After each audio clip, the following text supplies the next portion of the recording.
Welcome to Season 4 of the Agile Brand with Greg Kihlstrom, where we discuss business agility through customer experience, employee experience, and digital transformation. I'm your host, Greg Kihlstrom. The Agile World podcast is brought to you by TEKsystems, an industry leader in full-stack technology services, talent services, and real-world application. For more information, go to teksystems.com. To read more about the topics discussed on this show, you can go to my website at gregkihlstrom.com and read my latest articles or get a copy of my latest book, Meaningful Measurement of the Customer Experience, now available on Amazon and other retailers. Before we get started, I'd like to introduce you to a new sponsor of the show, Basecamp. Throughout my career, whether it was at my own agency or now as a consultant, Basecamp is what I've always relied on to help keep projects on track, on schedule, and on budget. It takes a straightforward approach to project management. It streamlines workflow management and definitely keeps the team in the loop and on top of ongoing updates, which are all major components in a smooth-running operation. No matter if it's a simple campaign or a multi-million-dollar project, Basecamp has been a key ingredient in the recipe for a successful project and business. Go to basecamp.com/agile and sign up today to start a free 30-day trial. There's no credit card required, and you can cancel online at any time. If you want to know if Basecamp is right for your team, signing up for that free trial is the best way to do so. Remember to go to basecamp.com/agile, that's basecamp.com/AGILE to get your free trial. Thank you, Basecamp, for sponsoring this episode. Now, let's meet our guest.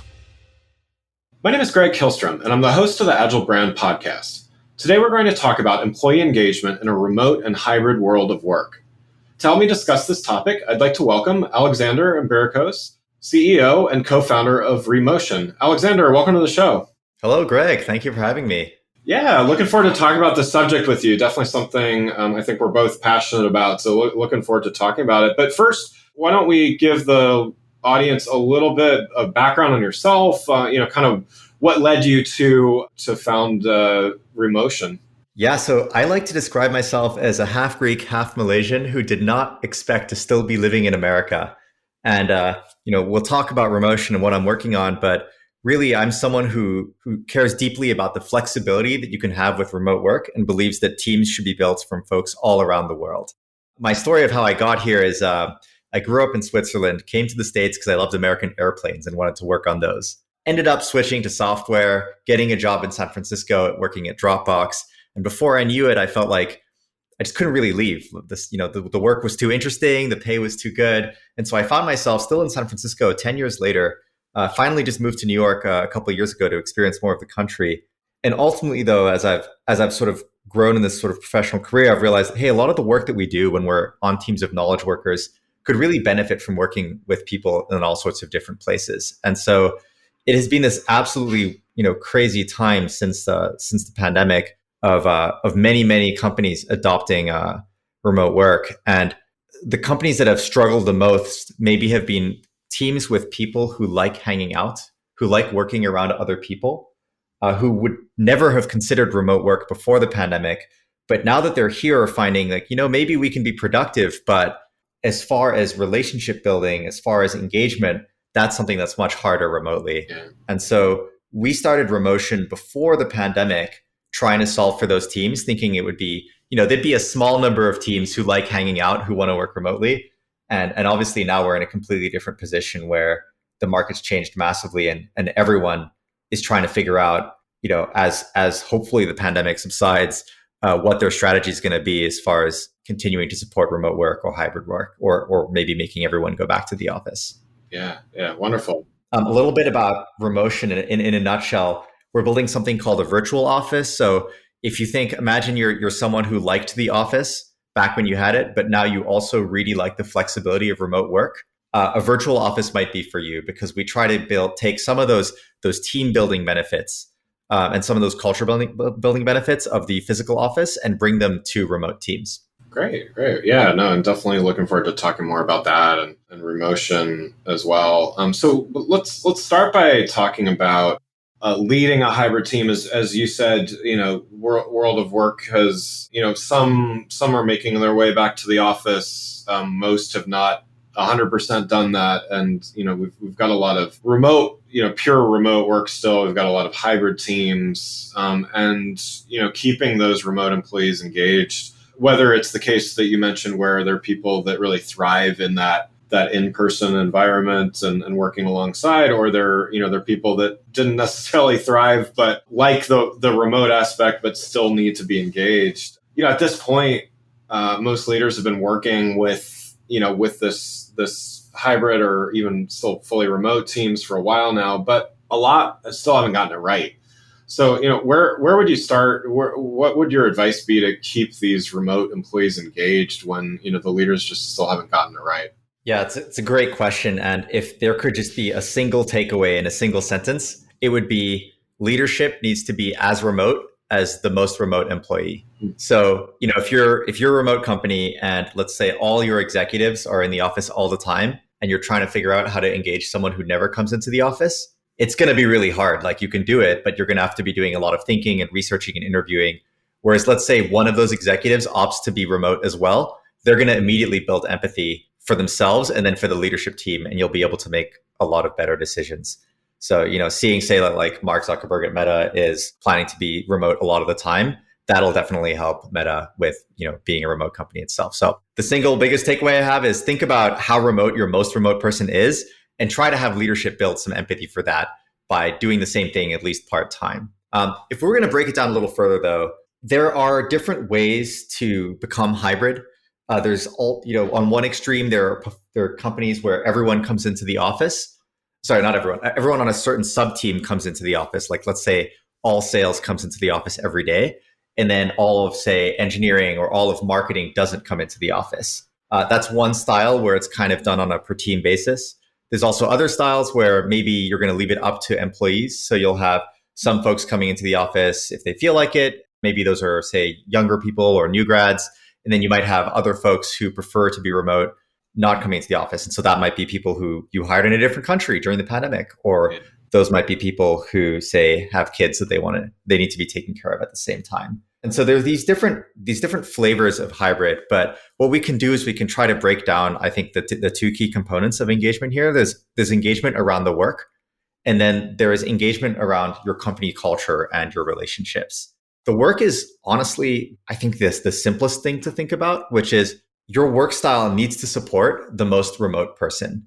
Yeah. You need to adopt a remote first way of working. And so there are a lot of best practices here. It's been written about a lot on the internet, but you can think of written culture being important, asynchronous decision-making being important, hygiene around video calls, making sure that every meeting has a video call by default. And if there are multiple people in person and then at least one person remote, then everyone needs to dial in separately so that the video latency doesn't disadvantage the remote person. Yeah. If you want to get really advanced around a remote first way of working, then you can start thinking about, how do you let remote folks join in on the unplanned in-person conversations? And, that's some of the stuff we think about with tools like Remotion that I'm working on. So work, in summary, I would say, just you need to make sure your remote teammates are first-class citizens, and that means adopting a remote first way of working. This may sound like a really horrible deal, but the truth is that a lot of remote first ways of working are actually just fast forwarding company process. So, for example, larger companies may do more in writing than smaller companies. And if you're a remote company, then you just have to do more in writing earlier. So it's not actually different than what you do. It's just earlier. Culture is a harder one because the amazing thing about the physical office is that you put people in a room together and they'll naturally just get to know each other and naturally develop some norms and maybe even become friends and develop and sort of amplify any sort of quirky things that make your company unique. And remotely, that's a lot harder to do. So I think a lot about this one call I had with a CEO of a large German company, and he was explaining to me the way that he viewed the problem, which is when you hire someone to work with your team and they can come into the office, they immediately get a feel for who you are, even on the interview day. Yeah. And their first day of work, they're going to get a feel for you. But if you hire someone remotely and they start their new job with you, they're going to wake up, make coffee, go sit at their desk, and it's the same desk that they had at the previous job, right? Pull the same keyboard, same screen, maybe same email client even, and work is going to feel like kind of the same to them. It's just with different people. And so his question was, what are the unique aspects of your company that you can feel in the office, and how could you give the remote people access to that? So, for example, maybe the banter over lunch which is often a top reason that people go into the office. Maybe that's something that's more unique. And so how can you give remote members access to some of that lunch banter? It could be inviting them to a brown bag lunch every now and then. Maybe that's thinking about the hobbies that are discussed and making sure that there are specific places to discuss those, like Slack channels where people post pictures and are known. One of his ideas, that's one of my favorite ideas, was they had office music in their office in certain rooms. And so they thought about how to create shared music experiences between the office and remote folks. And spoiler alert, that's one of the ideas. It was my favorite that I heard from him, and we're also thinking about it, Remotion. Nice. So, just summarizing, I guess overall, I would say, how can leaders engage remote employees on hybrid teams? First thing out of 3 is the leaders should also work remotely at least some of the time. Second thing out of 3 is be remote first in the way that you work. And lastly, when it comes to culture, think about what's unique about your company and try to expose that to remote people. Nice. Well, yeah. So, we just talked about what leaders should do. How about the flip side of this is, are there 1 or 2 things that leaders should stop doing, or at least do a lot less of from the same perspective of optimizing engagement?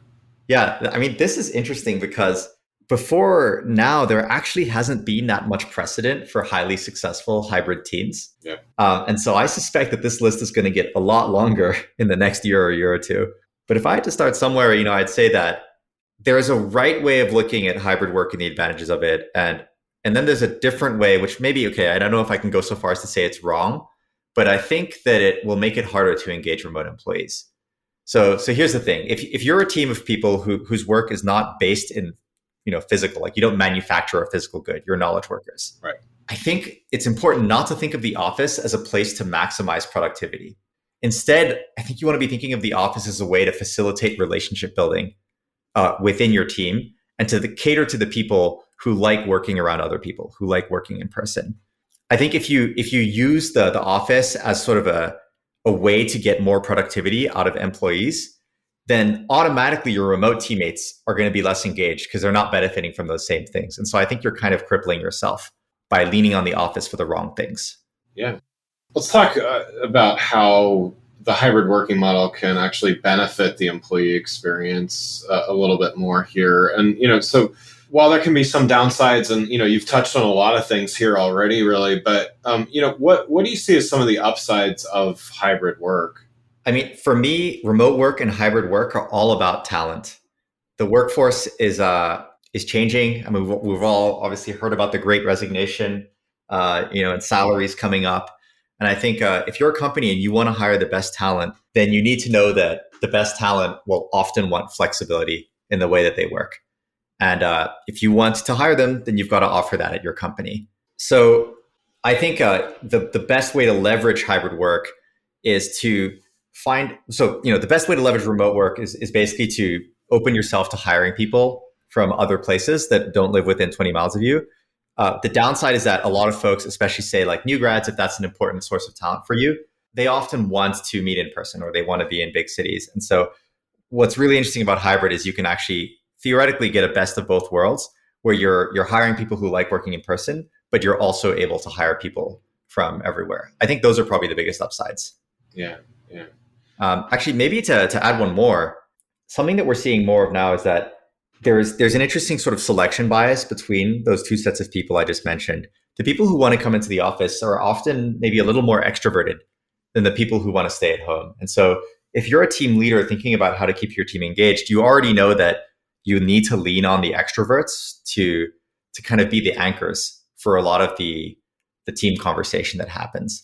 And so when you start concentrating those extroverts in one place, the way this can go wrong is that, well, now they're only in this one spot. So everyone who's remote is not as engaged. Yeah. But I think it's actually an opportunity. You can use the office as sort of a cultural and momentum anchor for your company. So for example, we see a lot of companies who will bring new hires, even if they're remote, into the office for their first week for onboarding. Because during that moment of onboarding where you want the person to meet as many other people as possible, the office is a great place to facilitate that. And later on, when you have different events, like say like all hands or strategy sessions, et cetera, the office will be a place where the energy is very palpable just because it's all in one physical spot. And so you can think about how to leverage that such that the employee experience, even for remote people, sort of carries some of that energy as well. Yeah, yeah, that's great. Well, so your company, Remotion, uses the term virtual co-working, and so I want to dive into that a little bit more. And I think it touches on some of the things we've already talked about, but just talk about that and productivity. So first, for the audience, could you define what you mean by virtual co-working? Yeah, absolutely. And to be completely honest with you, we're we're not sure that's the right name for this. We might want to call it something else, but it's basically the virtual equivalent of sitting around a table with your colleagues while you're working. So if you think of work, a typical workday has moments of deep focus where you're alone at your desk, and then you have moments of sort of intense collaboration where you're all in a meeting room and you're talking about something. And at least in a physical office, there's also these times of medium focus, medium collaboration. Like maybe if you're a manager, you might do some work in a common area as a way of making yourself available to the team. If you are an individual contributor, you might go and sit next to another person who you're working on a project with, just so that you can have some back and forth more easily while you're doing your work. Or if you're friends, and let's say you have a marketing person who's friends with a customer experience person, like maybe they might just sit next to each other because they're friends and just banter about the weekend while they're doing their work. And so all of these, that last type of thing, are things that are difficult to do remotely. Because remotely, I think what most leaders have figured out is how to do this sort of structured, scheduled programming. Yeah. Right. Like we can do some stuff in writing. We can schedule on all hands. We can schedule happy hours, and in the case of happy hours, this can be really successful for the first few, and then people get kind of bored of the same thing. But all of that stuff, all of that structured programming it's high intensity. It's sometimes people complain about it being awkward. It feels like you're forced to talk at these social events, and so we think of virtual co-working as the way to virtually do that unscheduled, unstructured, more lower stakes hanging out with each other. So to define it specifically, it is a new behavior of getting onto a video call, but having your camera and microphone muted and just leaving it that way with a few colleagues. And then when one of you wants to talk, you just unmute, and then you say like, "Oh yeah, how was your weekend? Like, I heard that you went to this bar," or whatever. Yeah. Virtual co-working can be used for a variety of use cases. It can be used socially, like what I just described.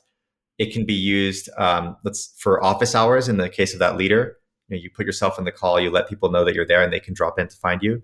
Or it can be used for urgent projects, like say you've got 2 or 3 people who are intensely working on something that's got to be done in the next 24 hours. It's a lot more efficient for them to just have direct access to each other while they're doing that work. Yeah, and so I think I know the answer to this, but just to kind of talk through. I mean, I think when you're in the office, to your point, there's these moments of where you just need to kind of get in the flow and knock some stuff out and everything like that. But the different types of interactions and things like that can actually enhance productivity, right? So how do you look at this idea of virtual co-working and productivity? Because certainly there's some engagement components to it where you do get to interact and stuff like that. But how do you look at it from a productivity standpoint? Yeah. So I'd say the biggest net positive to productivity comes because co-working helps your team build relationships. At Remotion, we view relationships as really arising not out of large meetings with a lot of people, but out of the small, unstructured conversation that you might have between 2 and 3 people. When you can have a few of those conversations per day with different people, you get to know your team. And once you know your team, when you're friends with your team, you're much more productive because you can cut through all of the process and just like immediately get to the point. You're a higher trust team and therefore a more productive team. So when people talk to me about like, hey, like what would be the benefits of Remotion? Like, should we be using this? I always start by asking about their team's relationship building. And we start by looking at if they should be using virtual co-working as a mechanism to foster more casual conversation for relationship building. Then, and by the way, part of why that's a good idea is because that's more interesting for employees to engage with, and it can be done at really important times like onboarding. If then that catches on, virtual co-working can be used directly to help with productivity in specific moments, like when you have urgent projects. But I think the truth is, like, ideally at your company, you probably don't always want something that's on fire that needs to be done super urgently. And so there won't always be a reason for you to be getting around a table to put your heads together around a problem. Whereas in our opinion, there's always a reason to make yourself available for some casual conversation on your team. throughout the work week. Great. Well, one last question before we wrap up. You touched on this at the top of the show, and you launched Remotion before the pandemic started. So certainly with I would imagine with a slightly different mindset and set of assumptions and things like that. So just curious, having been involved in a few startups and all those kinds of things. There's there's the natural pivoting and such that happens. But man, you were handed kind of a left turn there, so to speak. And so, how did those huge changes change your original vision, or was it really more just now all of a sudden you had a broader audience, or was it a little of each? It was all of the above. It has been an absolutely insane ride through this moment in time. I don't think anyone could ever say the pandemic was a good thing, but there were definitely some tailwinds for us in terms of market size. On the other hand, also pretty significant challenges in terms of what the product should do, given what the market needed, and in terms of competition. If it's interesting, I can walk you through a little bit of the story of what Remotion was before pandemic. Yeah, that'd be great. Before the pandemic started, we had this vision of building a virtual office, and we knew that our customers would be people who wanted to work remotely, but still liked hanging out and realized that they couldn't do that with the current tooling and current best practices pioneered by old remote teams. Because the old guard of remote teams were teams that, let's just say, they thrived without tooling that facilitates more hanging out, and they ended up netting out at a very sort of asynchronous way of working. We thought that we could enable more teams to benefit from remote flexibility, but it would be a very long battle. So we were sort of taking our time, really designing the product carefully. And all of a sudden, COVID hits, and we realized that although we didn't feel ready with our product, there's just a massive need for what we're building. And so not really knowing much about marketing at the time, and probably still today, we decided to launch our product about a month after it became clear the pandemic was here to stay. And we launched it on a website called Product Hunt, which is where a lot of early tech adopters go discover products. But the thing is, we didn't actually realize it was a launch. We just thought we were posting the thing. And we posted our product. We called it Remotion. And because we didn't think that people would be receptive of the idea of a product for relationship building, we decided to market it as a productivity tool. So the idea was Remotion. It's super simple. You click on someone and you're talking. It's fast video chat. And at the time, that was very unique.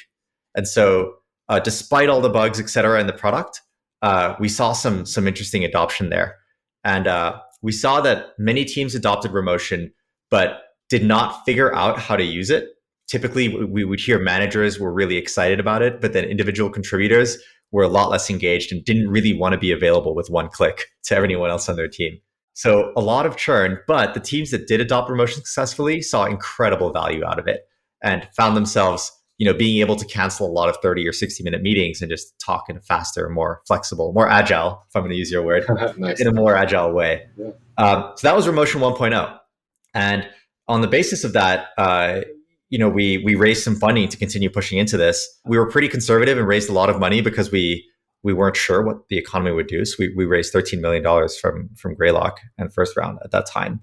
Then though, what happened was that the pandemic started setting in and people started getting Zoom fatigued, and the idea of fast video chat started to sound really bad to almost everyone we spoke to. Mm-hmm. And so although we had a degree of product market fit, it really felt like the rug was pulled out from under us and we just lost it. And that was certainly an interesting experience to lead through.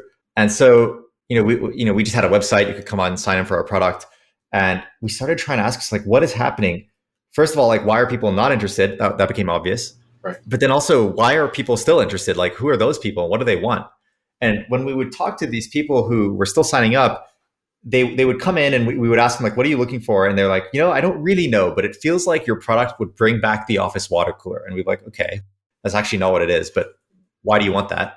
And, we'd start hearing stuff about team building, about relationship building, about specific moments like onboarding, or specific moments like, when at a large company, when the team changes and all of a sudden you're working with new people you don't know. And that's when we realized that the challenge was not productivity, it was relationship building. And what we needed to build wasn't a fast video chat product, but actually a way of having another space, just like the physical office, a space that fosters casual conversation in small groups. And so we spent most of last year really iterating at a smaller scale. We actually had a wait list. You couldn't even sign up for the product. Iterating at a smaller scale to try to figure out what was needed, how we should describe that, how we could identify those people who were looking for that, and how the product should work. And so that was a pretty big shift from productivity towards team building. Yeah. And a pretty big shift in product from sort of speed being one of the value props towards social features like having rooms with music that plays at the same time for everyone who's remote, and letting people DJ music through Spotify, and thinking about how that might integrate with, say, an office music experience, as I mentioned earlier. And so that brings us to today, where we feel like we haven't figured out everything, but we have a really clear picture of what the market needs that we think is going to be relatively more stable. I think the question for us is, how do we spread the word, get more people to find out about us, and how do we continue helping teams during those acute moments where they need help, like, say, onboarding a new teammate or reopening an office and figuring out how to include remote teammates. Nice. Well, like I said, there's always a bit of shifting and maneuvering that goes on when you do a startup. But yeah, that's kudos to you for finding a path through all that. And I know the journey's still going here, but excited for you in this in this journey. Yeah, thank you. I feel like it's still very early days, but yeah, so far it's been a fun and rewarding journey for sure. Well, Alexander, thanks so much for joining the show. For those listening, what's the best way for them to keep up with what you're doing? To keep up with me, you can find me on Twitter at Embirico, which is spelled at EMBIRICO. And our company is Remotion. You can find us on the internet at remotion.com. So REMOTION.com. And, you can also email me at alexander@remotion.com. Would love to hear from you. And we're always looking for people to build with. So if you go to our website and you're interested, hit sign up or shoot me a note, and we'd love to get you onboarded. Wonderful. Well, again, I'd like to thank Alexander Embiricos, CEO and co-founder of Remotion, for joining the show. Thanks, Greg. Thanks again for listening to The Agile Brand with Greg Kihlstrom. Talk with you next week. Thanks again for listening to the Agile Brand with Greg Kihlstrom podcast, brought to you by Tech Systems. If you enjoyed the show, please take a minute to subscribe on your podcast channel of choice and leave us a rating so that others can find the show more easily. You can access more episodes of the show at www.theagilebrand.show. To get a copy of my latest book, Meaningful Measurement of the Customer Experience, visit my website at gregkihlstrom.com. Until next week, stay agile.